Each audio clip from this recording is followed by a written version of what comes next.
Before we hook up the front lights, you can go ahead and, if you haven't done this already, to remove the speedometer cable from the front. So just go ahead and unscrew the housing there, and it should pop right off. We're not gonna use the stock cable. We're gonna use the new one that we give you in the kit. So there you go. Let's get going.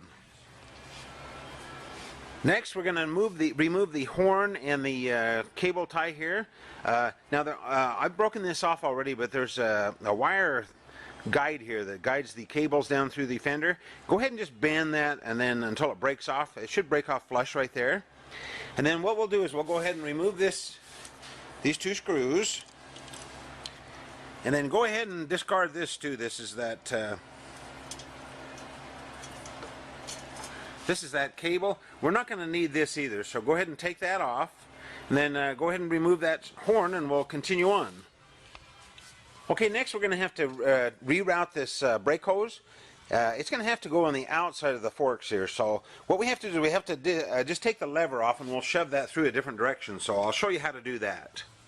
There's these two Allen screws right here on the that loosen the brake lever. So go ahead and loosen those two screws, and that we can rotate this. So we have to disconnect the wires up the front there before we take this off. You can see the brass terminal right here that I've taken these two wires off. Go ahead and slide those two off those brass pegs, and then we'll show you how to disconnect this lever and rotate the hose around the other way. Okay, I've taken the screws out of the clamp, and I'm going to take that and rotate it under the fork and around the other way.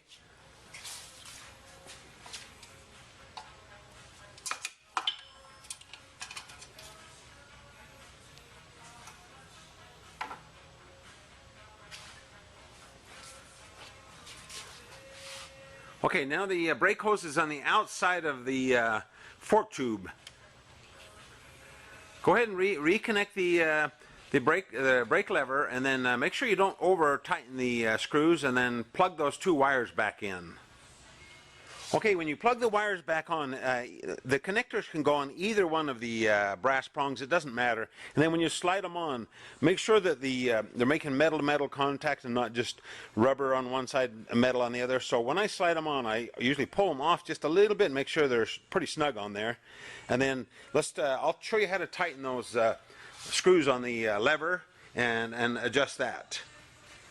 Okay, make sure the up arrow is on the up side on this clamp, and then leave a little gap on both sides, and then just snug them up. Don't get too carried away, because this is going into aluminum here. You don't want to strip these. So just snug one side then the other. Work them back and forth until it's just snug, because you don't want to over torque those. And then make sure your lever is in about the same angle as this other side. So make sure that you look from the back of the bike and make sure it's about the same angle as the left side. Usually it's about all the way down, if not almost all the way down. Let's mount the headlight bracket now. This is what it'll look like, but yours will be black. And then you're going to use these two screws that we've taped. You're going to use these two screws to mount the bracket under here. So go ahead and mount that bracket, but leave it just a little bit loose for now. And then the horn gets mounted on the bottom. I'm going to show you that on the next shot here. Okay, this is the underside. You can see the horn on first, and then the bracket on the top of the horn. Like I say, leave it a little bit loose, run the wire over through there, and then we'll be ready to continue on here.